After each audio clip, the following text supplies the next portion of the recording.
I'm Julie Baumgardner, and this is the Marriage on the Daily podcast, the podcast designed to give you tools and encouragement to help you do married well on the daily. Because after all, it isn't the grand gestures that make or break your marriage. It's actually what you do or don't do on the daily that either builds a strong foundation or chips away at your core. You can do this, and I'm here to help. Welcome to the Marriage on the Daily podcast. I'm your host, Julie Baumgardner. Have you ever wondered what it takes to have a highly happy marriage? Well, you're in luck because we're going to have that conversation today. My guest is Shaunti Feldhahn.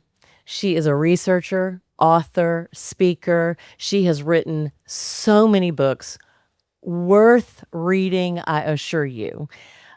They include Thriving in Love and Money, Secrets of Sex and Marriage, and the one that we're going to focus on today is the surprising secrets of highly happy couples.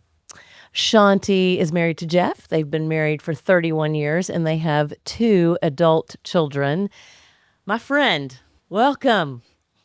Oh, Julie, it's so good to be with you. This is going to be Always. fun. It's always good to be Well, with you. right back Yes. at you. Yeah. I would love for you to tell folks kind of how it came to be that you would do research on highly happy couples and like how all of that fell into place, and then what are the secrets? Because I think we all need to know what the secrets are. Yes. This was definitely I think one of our very favorite research projects of all. I think we've done 14 now, Yes. right, over the years. This was one of the most fun because essentially we were interviewing and surveying the most happily married couples and trying to figure out, what are you people doing differently? Well, and the fact that there what- are highly happy married couples, right? Not just slugging it through. Absolutely. Yeah. Absolutely. And it was the way we did it, just so everyone knows, there's in our research projects, there's always 2 phases. And the first is just lots of interviews. And in that phase, it was so fun because anytime Jeff, my husband, anytime we were speaking at a marriage event, for example, for about 2 years, we said, okay, hey, event organizer, here's what we need.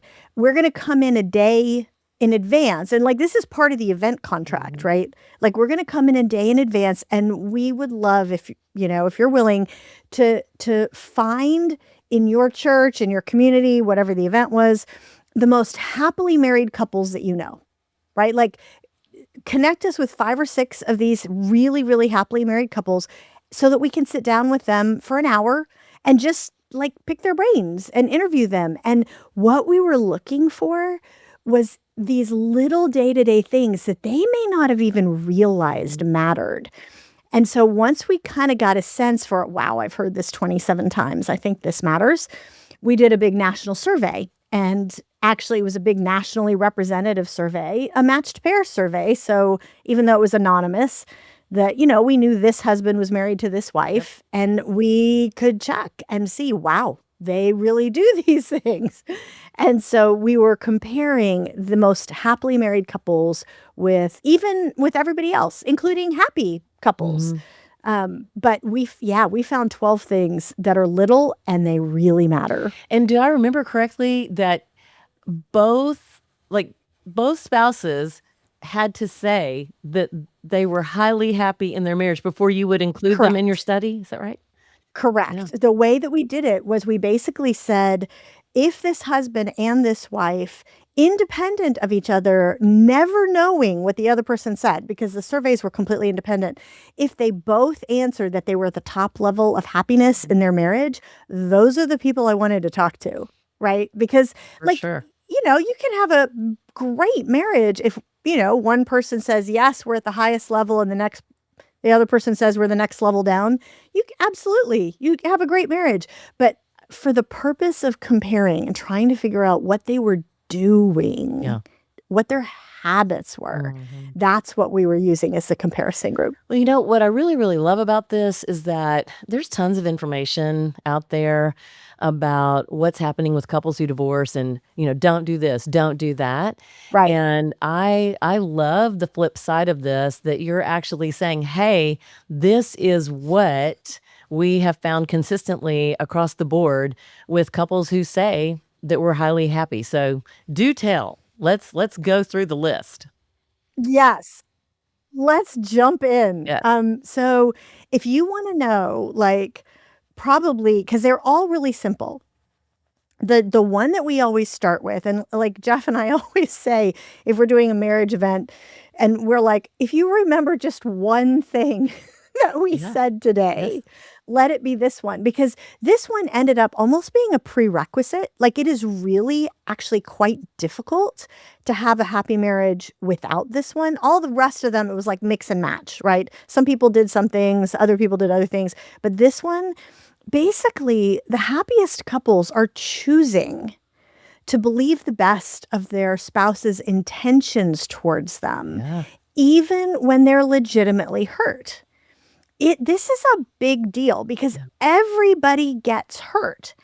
And we found that the vast majority, it was like 99.26 something something percent, like, we really care about each other.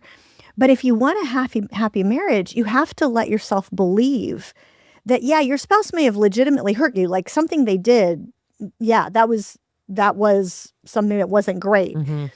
But but that there's a generous explanation for this. They didn't realize how much it would hurt you, for example, because they care. They don't want to hurt you, and you don't want to hurt them. Yeah. And so choosing to believe that is huge, because the natural human tendency, if Jeff does something to hurt my feelings, the natural tendency is to have this, like, ow, like, he knew how that would make me feel and he said it You anyway. did that on purpose. And you don't realize, yes, and you don't realize that what that means, that translates to, he doesn't care about me. Mhm. And that's the thing. This is not wishful thinking. Like, we really do care about each other, but it's almost impossible to have a happy marriage if you don't let yourself believe that. So would you say that, like, that is the number one? That's kind of the Yes. foundation for the rest of them?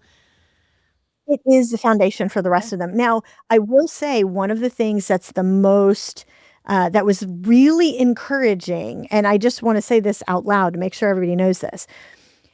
When we talk about these things, like this being a foundation, and we talk about these simple things, of these 12 things that we found that mattered, 11 of them work if only one person does them. Oh. And in the marriage, and this is one of the biggest ones. Like, literally, you can say to yourself, yeah, look, he missed the, he didn't do something I wanted him to do, or she doesn't appreciate me, I did all this work and she never said thank you, or whatever it is that you're wrestling with. But recognizing there's probably a more generous explanation for this than, "Oh, they just don't care about me." Yeah. And that one thing that anybody can do and switch it to, "No, I know they care about me. I know they love me. I know they appreciate me, so they must not have known how that would make me feel, or they wouldn't Wouldn't have have, said yeah. it." Yeah. You It's know, a complete shift. yeah, and I had a whole podcast conversation with Ted Lowe about his book, Us in Mind, and, I mean, that is the Yep. premise, is just recognizing that you're training your brain about how to think about your spouse, and that framework frames everything else, is what I hear you It saying. does. Yeah. It does. It frames everything else, because everything else is kind of irrelevant if that's Mm. not the case. Like, one of the things that most counselors will say, like, if you have marriage counselors, for example, and I know, Julie, for years you've worked in this space, you've seen everything. You've probably seen this 1,000 times, where the hardest thing for a counselor is seeing this angry couple, upset couple, somebody's crying, somebody's angry, whatever it is, and the one of the spouses is just convinced that the other person doesn't care. Yeah. Just Oh, absolutely so convinced. hard. And the counselor can tell they absolutely do care. Mm-hmm. And so that is a mindset that we have to say, statistically, you would be a very unusual couple if your spouse didn't care. Now, sadly, there are cases of abuse, Mm-hmm. right? Like there are cases where that is the truth, but those are a very small percentage. So if you think my spouse just doesn't care about me, they don't, they don't appreciate everything I've done, you stop and you go, that is highly unlikely. Yeah. Well, and you've even said in the past when we've had conversations, if you just start thinking back about Yes. just life in general, is that consistently the way things are? Or in this moment, does it just feel that way? Feel. Yeah. It's the story, right? It's the Yes. story you're telling Yes. yourself. Yes. Exactly. Okay. So, So what's another one? okay. So actually, this is related in a way because one of the other things that we found that is a fairly big systemic deal is how we handle our feelings Mm. when we feel that about our spouse, right? When we're legitimately upset. Because again, I am not saying that, we are always like the sweetest people to one another. Like, Yeah. I love what one husband said when we were doing the interviews. He's like, look, can we just be honest? Even the most amazing, sweet, kind, godly, attentive husband or wife can be a jerk Yeah. Oh, sometimes. Like yeah. we just can. And so one of the things that we found is that the average person, many people in our culture, in our society, either like consciously or subconsciously have this feeling like, well, I just feel the way I feel. Like I can change what I do, but I feel the way I feel. Like I can't do anything about that. And we found that the happiest couples, the happiest spouses, they actually did not accept that at all. And I had one woman, I love the way she put it. She was like, by the way, I should explain that in our study group, part of the study group, we had 1,000 couples in the study group. And part of that was a subset of people who had gone from being the most unhappy in their marriage to being these highly happy couples. And so I was particularly interested Yes. in, in Do what that tell. group did. Like, Yes. do tell, how did you get there? And one of these women, I loved what her comment. She said, look, I realize for way too many years, I have let my feelings boss me around. And now it's time. And I realized if I wanted a happy marriage, I needed to boss my feelings around. I needed to learn how to do that. And so, I'm like, how did you do that? So that was one of the things that we dove into is what is this habit? Because all of these happy couples, Mm-hmm. they had learned actually you can change your feelings. Mm-hmm. And you do that often by changing your thoughts and by changing what you do. And so, like, for example, if you don't, do you mind me giving you an I example? do not Because, mind. Please do. okay. So, this is a perfect, this is exactly the kind of thing we heard over and over. We always asked these couples, take us through your last fight. Like Jeff had Great. way too much fun asking them this question.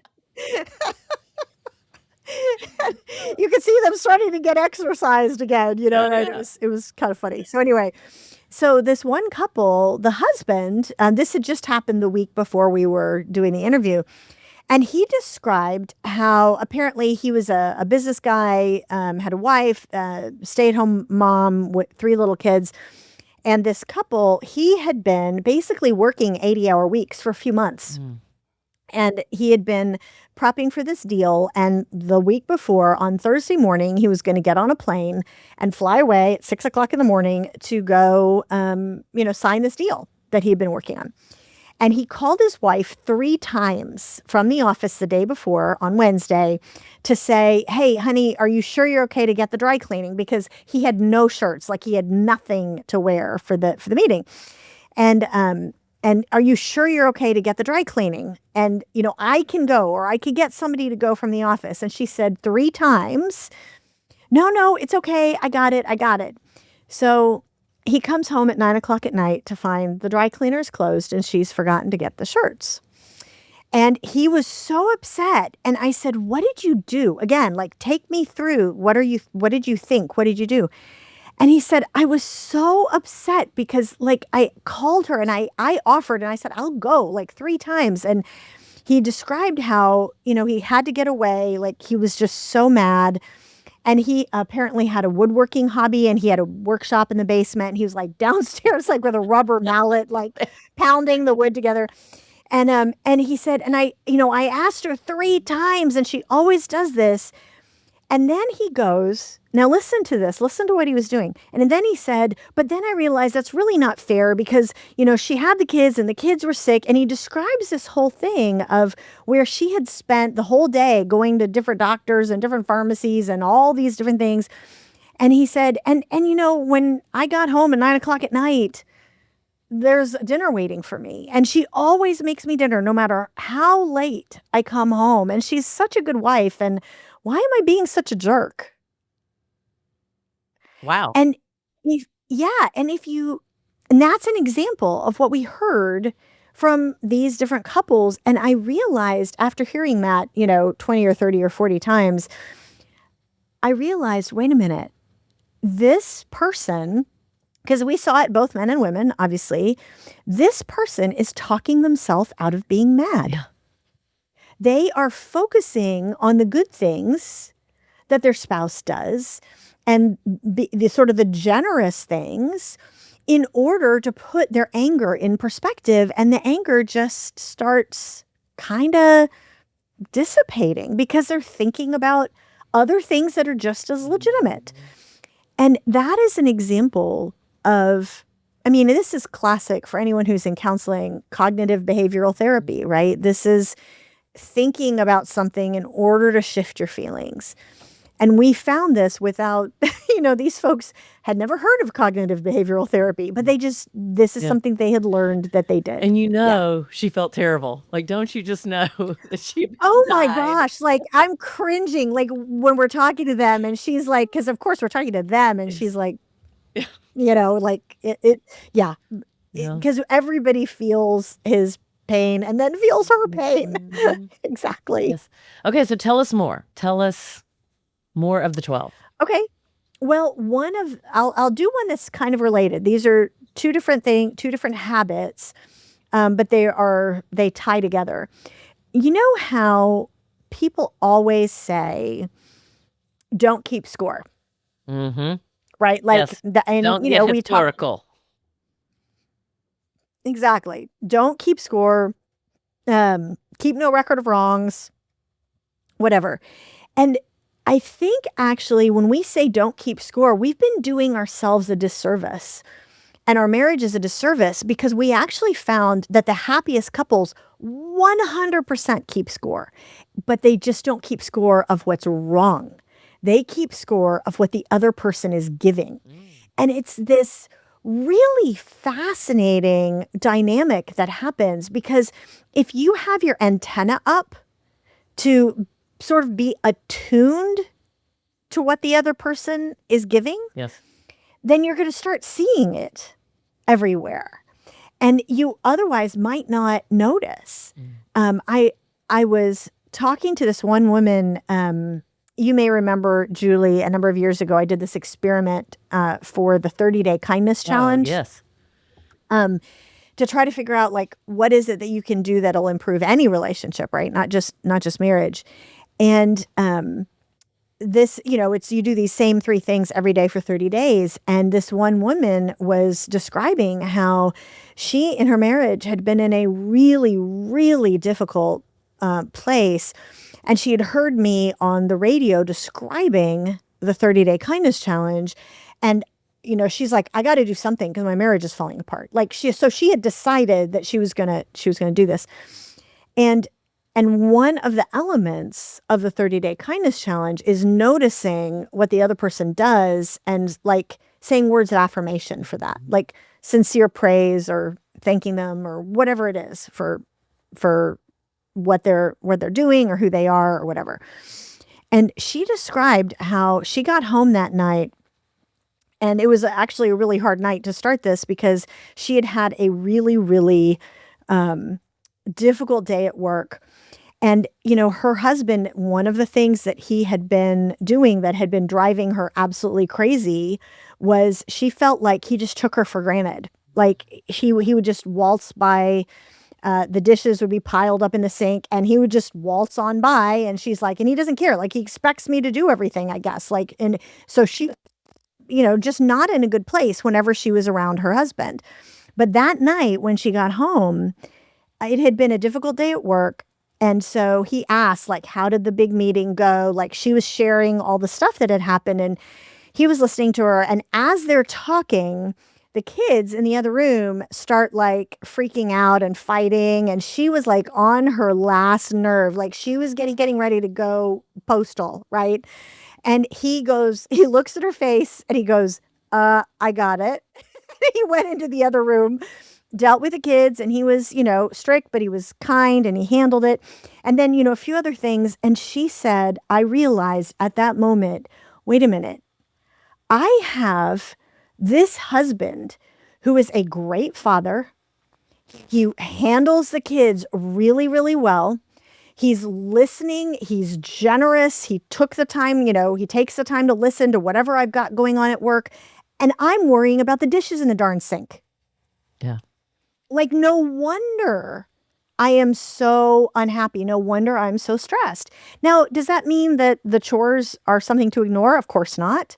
But it was a perfect example of how she started to keep score of the things that were good because they were just as present as the things that were driving her crazy. Mm-hmm. And so for those of us who are people of faith, like this is classic when the Apostle Paul wrote the letter to the church in the city of Philippi. And he's just telling them, they're in a difficult spot. And he's talking about some relationships in the church that aren't going so well. And he's like, here's the prescription. You've got to rejoice. You got to find joy in things. And okay, how do you do that? Well, Philippians 4:8 has the solution. It's like, okay, you think on the things that are excellent. You think on the things that are lovely. You think on the things that are true and right and worthy of praise rather than the things that are worthy of driving you crazy. Yeah. Because they're both there. Yes. And that was one of the things that we saw consistently, that the happiest couples may not have done that automatically. It was often they worked at it. They built a habit, Yeah. and then it really changed the feelings. Well, and what is it? The confirmation bias, that what you see and what you notice Yes. more so. So Yes, what you focus on is what you will see. Yeah. For sure. Yeah. Well, and I think, For sure. gosh, that one, our culture kind of trains us. Number one, if hey, it is all about you, and if you're not happy, then hey, Yes. and Like you're doing something wrong to like be unhappy and like hanging out in this marriage. What are you doing? yes, Right? As opposed to, no, you can actually change whether you're happy or not. which and sometimes, truth be told, even if you are a highly happy couple, sometimes life is difficult, challenging, hard, and Yeah. one foot in front of the other, and Yes. you get on the other side of whatever those things are, right? Yes. Yeah, exactly. One of the habits that I wasn't even going to mention because, we only have so much time Right, here in right. this conversation, but that kind of speaks to this a bit is we found that how these couples talk to each other. Mm. I know this is going to sound funny, but literally how they talk to each other changes things. And one of the things that is sort of related, this cultural thing, is like we have this idea that, I'm just going to tell it like it is. And, I'm going to be brutally honest. And we heard from so many people in so many different research, formats, someone say, look, it's just important to be brutally honest in marriage. And you know what? We never heard that from the highly happy couples because they were honest, but they weren't brutal. And they were more attuned to how they were speaking and being kind and being careful with their spouse's heart, because it is so easy for this person who's the closest person to us to kind of take them for granted and dump all of our, stuff and, how we're talking to each other. Like there are things that I used to, before we did this research project, that I realized I would say things to Jeff in a way that I would never say to you, right? Like you and I have been friends for a long time. I would never use that tone with you. Yeah. But why am I using that? Why am I using this tone with Jeff, right? Yes. And so that was another thing that was related, is this, like, yeah, you may think, and our culture says, you just got to let it all hang out. But no, they were actually more careful with each other's feelings. Yeah. Well, and I mean, to your point, I think we often treat our friends better than we treat our spouse, and Yeah. we kind of are of the perspective, well, they can take it. When the truth is, I mean, maybe they can, but I know how it feels when I get spoken to in a way that just doesn't feel very honoring or very respectful. Yeah. And so I I totally can hear what you're saying. we had a couple. So we had some friends, in addition to all the like official interviews. I just, you know me, Julie, I'm such a nerd. I will ask questions of anybody. And so we had a couple over for dinner who were some friends of ours. Our kids went to school together. And they had gotten, they were newlyweds, remarried, right? Previous marriages, got divorced. Now they're remarried to each other. And great couple. And it was interesting, the dynamic, because the wife, sort of a strong personality, like I will raise my hand to say, I'm sort of a strong personality. And she's very snappy, very like, tell it like it is, very like, she just is very quick, kind of has a little bit of sarcasm. And the new husband, great guy, very, he used to be a special forces soldier. Like he was showing our kids his bullet wounds. Like anyway, like just a tough guy, Yep. wise guy, tough guy, right? And they were talking about the fact that when they got married and she was being all snappy, he said to her early on, you can't talk to me like that. And she's like, I talk to everybody like that. And he's like, the one person you need to be different with is me. And I thought, that is so fascinating that this big, tough special forces guy is like, no, words can actually hurt more than a bullet. Well, and I have had a lot of men say, I feel like my wife feels like because I am this big, tough guy, that it doesn't matter how she talks to me because I can take it. And what she doesn't understand is that under there in my heart, it actually really does bother me. And I have to be careful. And I know this could go both ways. Like, I want to be really clear that we're aware that how men speak of course, to their wives absolutely matters. You're speaking on both sides of this fence that people need to be aware. This is not just one-sided. No. Yes, exactly. No. Yes. Yeah. But it is interesting that we did see the pattern of many wives without realizing it. right? Like, I think that there are some men that get quite verbally abusive and just don't care. Like, if they're in that place where I just don't care about my marriage, I'm checked out, I'm whatever. But for so many of us wives, no, we care. Like, we love our husband and we don't realize we are shredding him. Like, it's Yeah. just, we don't Yeah. recognize because, again, we've kind of bought into he's this big, strong guy. Yeah. He can take it, as Mhm. opposed to realizing, wow, that really is kind of just a mask over a really tender heart, actually. Mhm. So, Yeah, and I think what I hear you saying is for both people in a marriage, being aware of your tone and how you're very coming much. across really matters. If It matters a Yeah. huge amount. Well, this is the whole reason for the 30-day kindness challenge, Yeah. right? Like, we think we're kind. We have no idea. We're deluded, right? That we're not as kind as we think we are. And we sometimes just will use an angry tone or we'll use a critical tone and we just don't realize it. So, yeah, this one was a simple one, but it had a pretty big impact. Wow. Wow. Okay, do you have another one for us? Oh, yes. Okay. Oh, like always. Like, okay. So I'll tell you one of my favorite ones. I would love. So this is so cute. So this is the only one that I said 11 out of 12 it worked if only one person did it, right? This is the one that was mutual.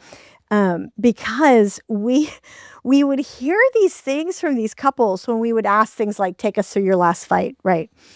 And, because everybody gets into conflict, everybody has these issues, doesn't matter whether you're a highly happy couple or a struggling couple, everybody does.